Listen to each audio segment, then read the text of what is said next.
Thank you for everyone for being here. We'll have Coach Clark speak momentarily, just a little bit about this class. So UAB signed 5 players today, all defensive players. 4 from the state of Alabama, 3 from Birmingham, 1 from Florida. That goes in with the 11 that UAB signed at the mid-year to bring in the class to 16. So with that, I will let Coach Clark talk about the class of 2018.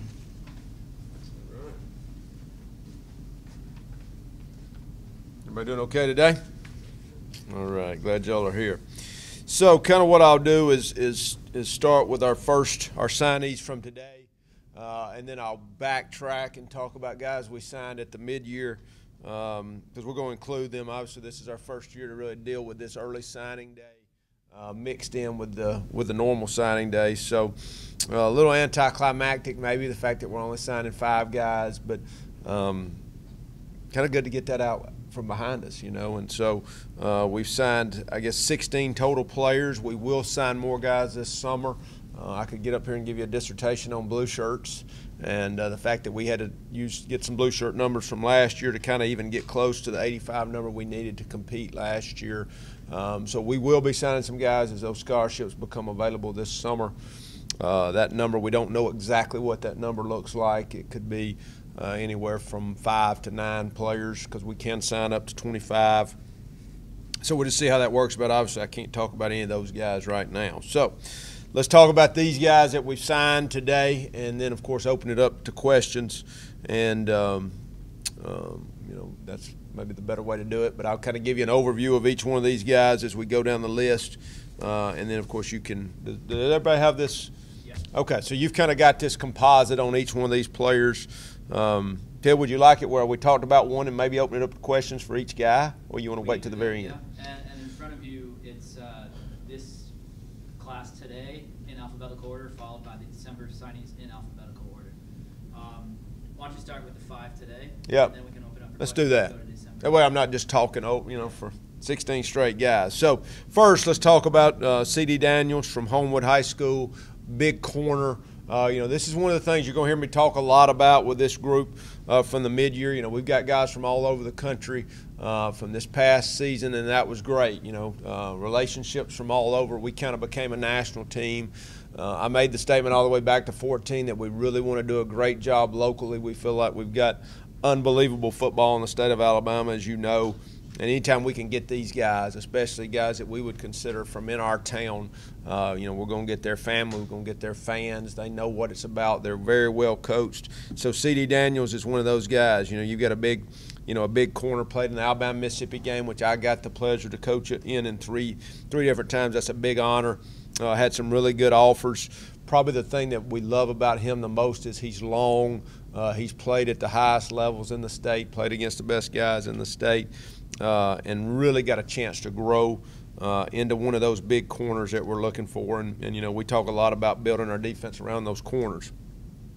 Secondly, let's go to Xavier Lanier from Gordo, another big defensive back. Has been clocked in some 4.3s. You know, like I always say, if he runs a 4.4, that's running pretty well. 6'1", he's every bit of that, 6'1", 185. Played at Gordo, just like C.D. playing at Homewood, another traditionally great program in the state of Alabama. Just, you know, really came on kind of into our radar late. You know, as we kind of saw what our numbers look like, what our needs look like. Really feel like both of these guys, and him especially, has got a lot of good football ahead of him, you know, and he can do a lot of different things. He's big and fast.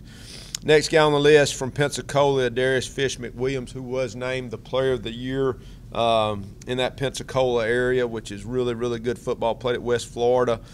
We've been on him really the whole time. You know, those D linemen come at a premium. So getting a young D lineman who's very active, and you can see his stats there, had really good offers, and has really been committed to us the whole time. So really excited about him, and, you know, and adding to that defensive line. Next, you see Jalen Rayham. Obviously, great bloodlines. His dad playing at Alabama and playing in the NFL and in Canada, playing for Coach Freeman over at Thompson. And they really had a great year. Jalen is kind of one of those guys in the 3-4 defense that we really like. He can play inside. He can play outside. He's rushed a passer. If you look at his highlights, you're going to see a lot of interceptions. You know, arguably may have been the best defensive player in the Alabama-Mississippi game from what I've been told. Had 143 tackles. Had some really good offers. Once again, another in the city or right on the outskirts of our city guy that chose to stay here, you know, and I think really what we're going to start seeing with these facilities, where we're heading with a new stadium, all the stuff that's going on our campus and the success we had this year, we start keeping these guys, but really a big get. And then last but not least, Starling Thomas from Ramsey, won a state championship as a junior, joining Deshaun Oliver, who signed in the early signing date, a lockdown corner who can also return punts. And Xavier Lanier is another kick returner, punt returner, but Starling's very dynamic. Saw him on the, I guess one of the coaches was showing me the other night on the internet, him running the indoor track meet and coming from way behind, passing somebody. That was exciting. Just a really good player. And excited about all these guys. They're good students as well. So good student athletes that were added to the program. And, you know, 4 of the 5 of them are local. So Starling, another really good defensive back corner that we were looking for. So let's talk about this group first.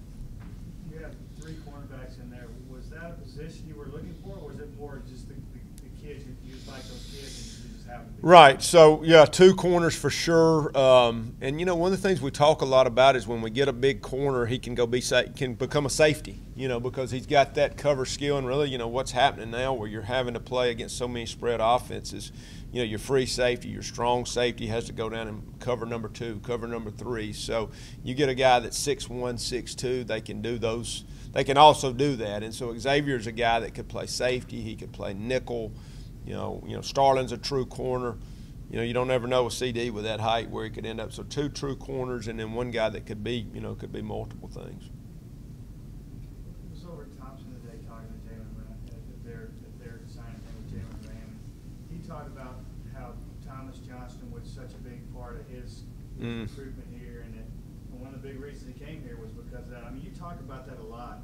I mean, how important is that for your guys to be recruiters too? Yeah, I think, you know, we had a junior day about, I guess it was 2 Saturdays ago, and the difference in that group, you know, we had about 60 of the top players in the state, a few out-of-state guys, and we kept hearing it over and over and over about facilities. They watched us play this year. They know our players. It's just a whole different level of excitement. This senior class was still kind of, I kind of say, the leftovers of maybe the remnants of what had happened and maybe some of the past, just from a facility standpoint, and for them to see it and also see these really good players that are here. Thomas Johnston, who had literally every school in America, maybe besides one, you know, and chose to be here. You know, those are your best recruiters. I said that when we had the return. You know, the Shaq Jones and Tevin and those guys were really doing a good job recruiting this class, so that's important. You know, we had a recruiting weekend this past weekend, and we brought back some of the guys that had already signed. You know, like Dylan Hopkins and those guys who had already signed, and it was a home run. So between the players, between the facilities, and all those things, I think we're, you know, definitely heading in the right direction. 3 of the 5 players were rated as the top 50 players in Alabama. You got 4 other FBS schools. You got an FCS school, and another one coming up in another year. What does it mean to for this recruiting class to go ahead and get these top guys when there's other states, you know, neighboring states, trying to get all these guys out of here? Yeah, I mean, it literally is what we said we were going to try and do from the get-go, which was we know what our football is about. We know what that means from a support standpoint. You know, I'm a Alabama high school coach, and really think, you know, these guys are terrific coaches. The programs are great. The town support, which is going to bring support to our games. You know, to me, it's just a win all the way around. And I think that was kind of a hard nut to crack when we first came back because of some, you know, the negatives in the past. And for those guys to start seeing it for themselves, just like I was talking about that junior day, it was so different, you know. And as I went around to the schools in the community, you know, in our community, and taking pictures and excitement and all that, you know, it's just truly a different day for UAB football. But to see these guys choose to come here is a big deal. Did you feel like it was easier to recruit this time around when you actually had a visible product to sell? No doubt. Yeah, I don't think there's any doubt. It was, You know, it was hard for me. It was kind of frustrating to go to these high school coaches. A lot of it, too, knowing I had to go get older guys. That was tough. We didn't have a product. You know, I think they were all happy for us, but they didn't know what we were going to do. So then we had a product. They got to see it. They watched us on TV. They came to the games. You know, one of the things we talked about was really having a great experience at our games this year. You know, we did all kind of things to make the game day experience better. And I saw that in these guys game after game, and they just had a good time. They enjoyed it, so it was definitely made it easier. Did you have any of these recruits who maybe got swayed by the fact they saw something on the field that maybe they were feeling maybe anxious or about earlier? Yeah, I don't think there's any doubt. You know, when you go out there and have success, when we go undefeated at home, and that's what they got to see. You know, was every recruit we brought into a home game saw a great experience. The way we treat them was first class, and then to have, you know, on the field success was obviously big. In your first signing day since returning to the field, how important was it for you to kind of make a statement with this class in the conference and in the area? Yeah, I think this is, you know, this kind of takes us where we're going from here on. You know, that they could see that we went local. We got players that, you know, that we didn't just get because of maybe they were injured or academics or whatever. And I'm not saying that happened with all our junior college guys, but, you know, we were a good fit for them. These were guys that we had to fight and get. And I do think at the early signing period, which we'll talk about those guys, it meant we addressed some needs. But this was good to get well-known guys that not just we knew who they were, but our fans knew who they were. So I think that was big. In the early signing period, now that you've been through this and you have signing day today, did it change the way you handled January at all compared to the others? Yeah, there's no doubt. I think it's really become more of a junior signing, almost like a spring deal, where you are now – you're looking at a lot of juniors. I mean, we had 5 spots. Now, some people had more or less. I think, you know, the statistics when we had the FCA meeting, 90% of the guys were already signed in FBS football, so that left 10%. So that really narrowed that window, and it also really let us focus on guys for the future. So probably helped our junior day that I was referring to earlier. You know, I think we're going to really have to do a good job evaluating. I've told the coaches this every day since then. We're going to have to make great choices because we're going to be looking at 2 to 3 guys and having to pick one of them, knowing we're going to probably play against these other 2 or 3, which is tough. You know, I mean, I don't know that we've ever been in that scenario, you know, so we're going to have to be great evaluators, and we're going to end up turning down some good kids, which is, you know, I guess that's the good problem we want to get to. Anything else before we move on to the December signings? All right, Coach. Okay, so let's talk about the December signees. Obviously, these are guys you know about. I hadn't got a chance to address them, so really excited about that. And then to have these guys, you know, get to come in. We brought a lot of these guys in this past week and spent some more time with them. Really, just some terrific guys and some guys that are the junior college guys that are on campus. And boy, they are just doing a terrific job with class and training and all the above. So let's talk about them. First, we got Michael Fairbanks from McEachern. You know, this guy is just great family, great program. You know, McEachern's one of those really well-known programs. And, you know, as the season went on, you know, he got recognized by the Atlanta Falcons. They played all the way up to the championship game. And, you know, I know that was one of those games. I know our coaches were talking about how much they mentioned him going to UAB and how, you know, what a big deal that was. He had a bunch of really good offers and got better as the year went on. You know, 6'3", about 260, very dynamic, great student, 4.09 GPA. I didn't know this till this week. He plays the cello, so that's really good. This guy's just a really sharp young man and going to be a dynamic defensive lineman, which, you know, as we all know, really is kind of where the defense starts. Next guy I want to talk about, Dylan Hopkins, who won state championship from Maryville High School in Tennessee, one of the really well-known high school teams in Tennessee. You know, I think he was one of the top players for Mr. Football in that state. Just really one of those guys, when I saw him this past summer with his teammates, I had seen a little bit of film on him, but after meeting him and how he interacted with his players, it was one of those guys you just knew this is the guy you wanted. Had some really, really good offers, and we had to hold a lot of guys off at the end to get him. Dad played at Virginia Tech, so comes from a football family. very, very fast. Legitimately good, great speed, gets the ball out quick. And obviously taking his team to a state championship was a big deal. So a really good player and another really good quarterback to add to the ones we've already got. All right, Jalen Key, defensive back, safety out of Godby. Cool story on this guy. Both parents are in education. Dad's a principal. I believe his mom is too. And really in the hotbed of talent at Godby. Coach Williams, our linebacker coach, coached there years ago. This guy's got great size, 6'2", about 190, and had some other good offers. Once again, guys, we had to, this was a guy we had to fight for and get. Very, very dynamic. Has also played corner. Really physical, really good hitter. Really excited about him. A guy you may not have heard much about that we picked up right before class, our drop add date was at Northeast Mississippi, where Anthony Rush played at, and as well another player. Who's our other player from there? From Northeast. I'll think of it here in just a minute. So we have two players from Northeast and another defensive lineman. This guy, the good story on him, was a safety as a freshman. Now he's 6'5", 290. So this guy hit a growth spurt. Got 3 years left, which is one of the things we're starting to really look for in Blake McLean's the guy's name that slipped me. Blake McLean. Don't tell Blake I didn't remember his name. But this guy was a safety, then became a linebacker, very athletic, 6'5", 290, 295 now. Was a late qualifier. And basically played this year, and we were able to get him and found him at the last minute when we got an available spot. So Antonio Moultrie from Northeast Mississippi. Next guy, Deshaun Oliver, who played at Ramsey with Starling, has played safety, has played linebacker. I saw him play some corner. Every bit of 6'2". I think he weighed about 200 pounds the other day. We're going to end up playing him at linebacker.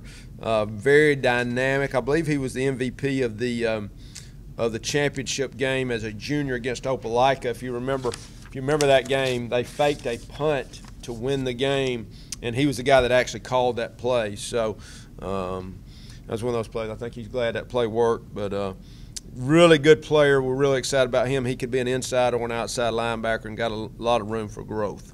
Okay. Kendall Parham from Jones County, a slot receiver, came to our camp last year.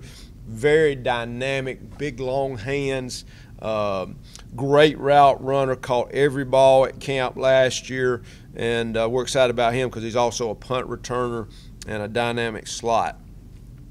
Guy that we had to really fight hard to get, Colby Ragland, which will really, is going to fight for a starting role at tackle, even though both of our tackles are back, 6'6", 300 pounds.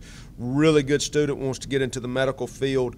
Started out on the defensive side, and you can read his bio there. We beat some good teams to get this guy, and is that future left tackle for us that we need.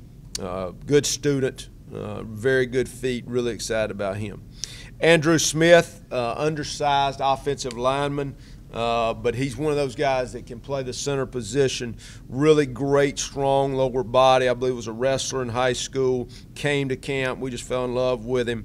We'll really give Lee DeFore, some battles in there, to be the center, and could do some other things, but very athletic, which is what you're looking for in a center, and played with Kobe and Kendall.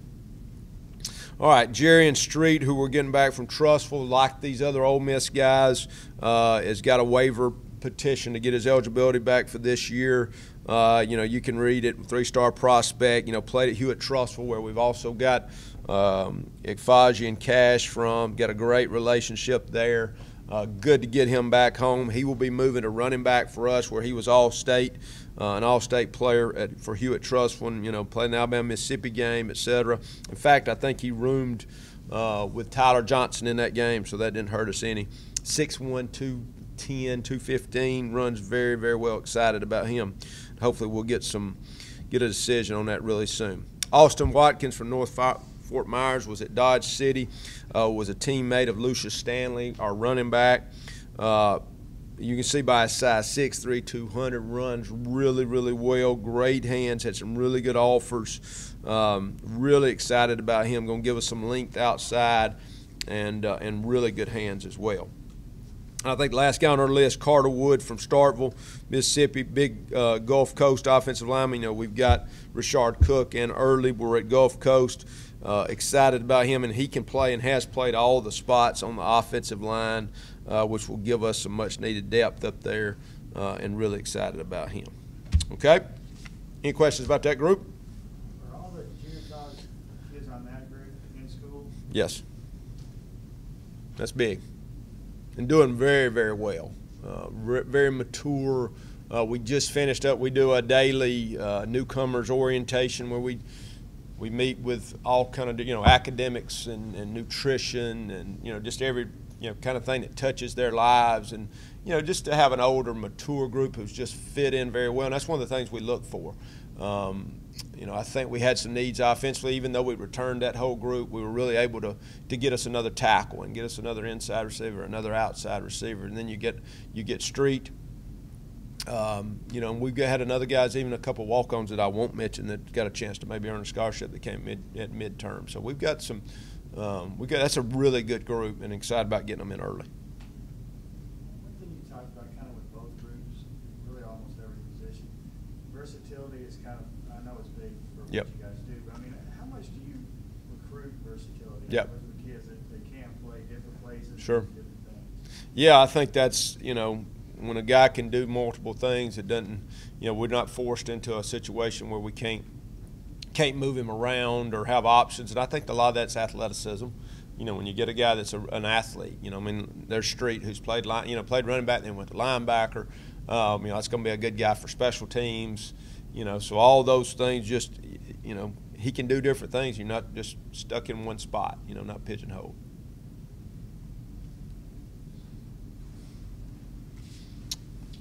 What else?